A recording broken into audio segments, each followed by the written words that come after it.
Hello, this is Corey Arnouts. I'm going to walk you guys through my final exam for Data 605. So here it is. Right from the start here, I load in some libraries that I'll be using throughout the document.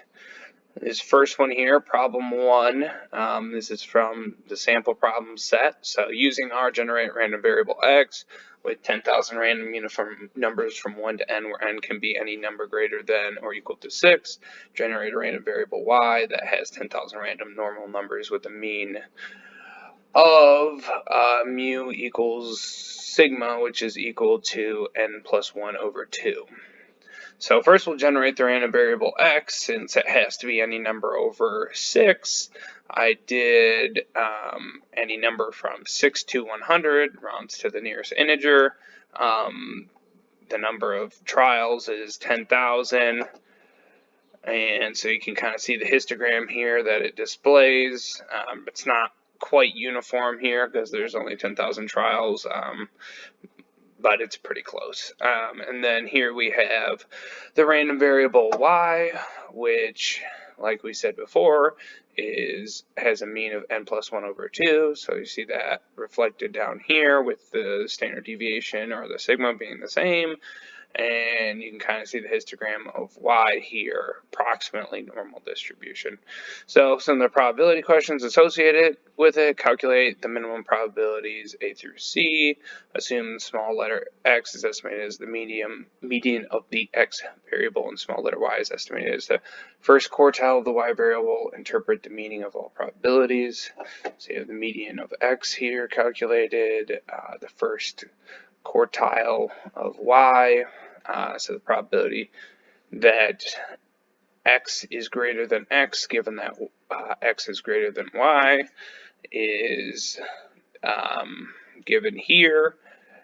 So we do that, so we find the probability that x is greater than x and x is greater than y, and then sum all those up across all the observations.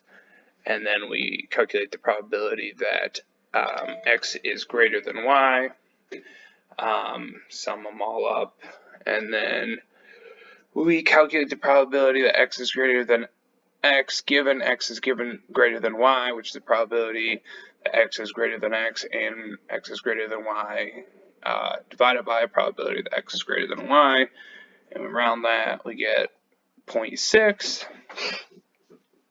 So, and then we do probability that x is greater than all possible x, and y is greater than all possible y. So we do that probability down here. We get 0.37. And here, probability x is greater than its median and greater than the first quantile of y, kind of a similar thing. Get that answer right here. And then we calculate independence, so investigate whether or not probability that x is greater than x and y is greater than y is equal to the probability that x is greater than x times or multiplied by the probability that y is greater than y, by building a table and evaluating marginal and joint probabilities. So this right here is kind of like the definition of independence for two independent random variables. So we kind of, based on the distributions above, calculate that. So we have, this is x being greater than x is less than x here. As you can see, those are, in theory, should be 50%, but are pretty close. And the probability that y is greater than y down, and probability that y is less than y over here. So you can see these are 2,500, 7,500, roughly 75%, and that's because the way the first the distribution of little y is just the first quantile or quartile. So anyways, so we kind of right here have the observed probability that x is greater than x and y is greater than y, which is 3741, approximately 37.5%, whereas the probability of x being greater than of x being greater than x is 50%, and the probability y greater than y is 75%, and 75% times 50% is also 37.5%, which you can kind of see down here. Well, this one came out to 37.4%, 37.5%, but they're extremely close, so we would conclude that x and y are indeed independent. Here we check to see if independent holds by using Fisher's exact test and the chi-squared test. So we run each of these tests here, and they each generate respective p-values. And Fisher's exact test is used when you have small cell size less than 5. Chi-squared test is used when the cell sizes are large, which would be appropriate in this case. All right. So problem number 2, this is some of the modeling for the training and testing data we do for the house prices in the Kaggle competition. So first we import the data sources, then I create a sales price column for the test data set. Just run the descriptive stats on this so you can kind of see some of the distributions. I think there's roughly 80 variables. And then we run visualizations on some of the variables I found to be more influential. So first one here is overall quality of the home, how it affects the sales price. So you can kind of see, you know, a pretty reliable distribution based on the overall quality of the home. And we got some box plots. So, you know, overall quality of home is, if it's 10, you know, the mean sales price is, you know, whatever, $425, and then it goes down roughly 50,000 or more for each kind of category of overall quality. Also, another influential factor is the neighborhood the house is in, which is indicated by this kind of factor string over here. So you can kind of see the sales price distribution for each one of the different neighborhoods. See some like this Stonebrook over here, or whatever it is, Stonebridge. You know, a lot higher distribution. And so you see it varies quite a lot. The variance within each neighborhood can also vary, which might have to do with the amount of samples that are in each one of those neighborhoods. Less samples probably means more variation normally. Derive a correlation matrix for any 3 quantitative variables. I did more than 3, but I guess that's okay. So here I grabbed some of the more higher correlated variables or better predictor variables. Draw a correlation plot with them, and you can kind of see this solid blue line along is because that's each variable correlating with itself, which would be 100%. But you see this is sales price here, so you see, you know, overall quality, huge correlation there, but living area, garage area, some other variables that have high correlation. Some hypothesis testing. Test the hypothesis that the correlations between each pairwise set of variables is 0. Provide an 80% confidence interval. We'll discuss meaning of your analysis. So the first one I look at is the sales price of the home versus the lot area. Run the correlation test here. Very low p-values, so correlation is indeed not equal to 0. And the 80% confidence interval says correlation somewhere between 0.23 and 0.29. Which makes sense. The sales price versus overall quality. Once again, overall quality very influential. Run the similar type of hypothesis test, and we come up with an 80% interval of 0.778 and 0.803, so almost 80% correlation. Do the same kind of thing with total basement square feet here. Everything makes sense. Around a 0.6 correlation. And then just a little bit of feature engineering. Didn't go into it too crazy. Really just I noticed the neighborhood being such an influential variable. So for the linear regression model that I'll show you guys here in a second, I wanted to incorporate a metric that reflected kind of the average price for a home in that neighborhood. So I kind of created this where I aggregate sales price by neighborhood and just create another neighborhood metric table that indicates the neighborhood and what was the average for that. I merged this with each of the data sets, so now each data set will have this neighborhood average column indicating the average for the neighborhood. This here is my random forest function that I made a little bit ago. I made it originally for work. It does a good job of handling null values, whereas in the random forest function in the random forest library in R, the package that most people use, normally it doesn't handle nulls as well. You'll have to impute all the missing values in order to run the random forest. This function here uses RPart. So let's see if I can actually show it to you guys. Yeah, so this is it. So you have to have all these libraries. There's some functions within it, some subset columns, subset rows. So each of these subset rows and columns, as you're supposed to do within a random forest. And then here's where you actually run the random forest. It uses RPart, which is a different library in R,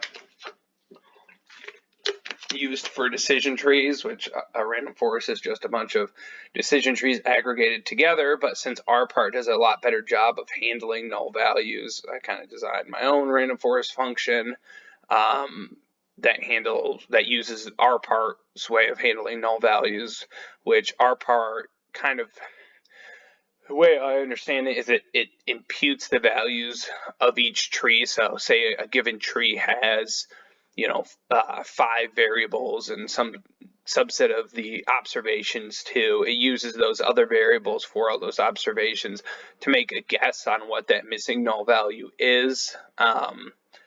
So it can actually handle null values, and hopefully it imputes them in a smarter way than just doing like a mean or something like that. Now you could, there's a lot of different ways to impute values, but anyways, this function is designed to be able to handle data sets that have null values without doing any, imputation. So anyways, yep, and it creates as many models or as many trees as you want, scores them all. And I'll explain some of the arguments there a little bit later. So linear algebra and correlation, invert your correlation matrix from above. Multiply the correlation matrix by the precision matrix, then multiply the precision matrix by the correlation matrix. So kind of do all this. Here, you round it, you get kind of this identity matrix looking thing. Conduct decomposition of the matrix. This is from an earlier assignment. So you can see the lower half of the matrix has values. Let's decompose here. And then compare that the two matrices are the same, which is confirmed here. And then here we do some calculus-based probability and statistics. And it's trying to fit a exponential distribution to one of the variables. So we do this with one of my variables. So this is the simulation of the exponential distribution. Not perfect, but the same general shape. And then further down, we fit it to one of my variables, I think. Which variable do I fit it to? Oh, basement square feet. Yeah, so I fit it compared to basement square feet. So you kind of see the comparison of this is the simulated exponential distribution, and this is kind of the distribution of total basement square feet. So we come down and realize that, hey, it's more reflected by a normal distribution, which you see in this red here. It's probably closer to that than the exponential distribution, so it was more normally distributed. I don't know if there is a good variable in this data set that's more exponentially distributed, but there might be, I don't know. create the model and test it out on the training data. So, like I said, my random forest function here defines some of the different arguments. And I'm going to have to zoom out, hopefully you guys can see. So it uses, you say, all right, I want to train on this data, test on this data. I'll define my target variable, the percent of observations in each tree, the number of columns in each tree, the number of trees, the complexity parameter, which kind of defines how often or where it should split for each tree, the minimum bucket size for each bucket of each tree, and print every ith tree. So if this is 1, it would print every tree. If it was 2, print every other tree. So then I build the linear model and use my random forest function, and then also aggregate the two of them together to build a better overall model. So here you can kind of see, here's the linear model, and I use, I think, roughly 10 variables, and you can see my neighborhood average that I kind of engineered. I tacked on here at the end just to reflect that. So down here a little further, it shows the different p-values of all the different metrics here. So like all these variables are pretty good predictors. You can see really small p-values, and my neighborhood average here, you know, very small p-values, so it's good I added it in. You see like year built, while it's still significant to some degree, it's a little bit of a weaker variable. But anyways, so, and then this is the residual plot of the linear model, and this is against the training set, I think. And this is the quantile plot, so you can kind of see towards the end it's not as good of a predictor. And then this is my random forest function.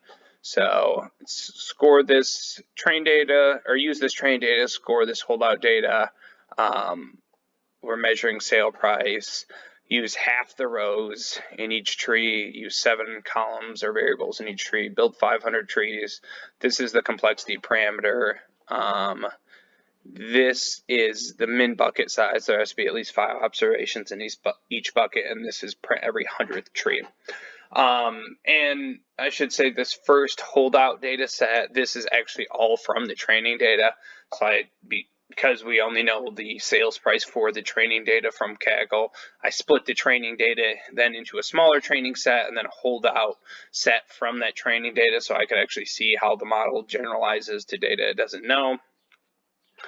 So these are the different trees. So you can see, you know, this top tree looks at basement quality, total rooms above ground, you know, some different variables here, number of fireplaces.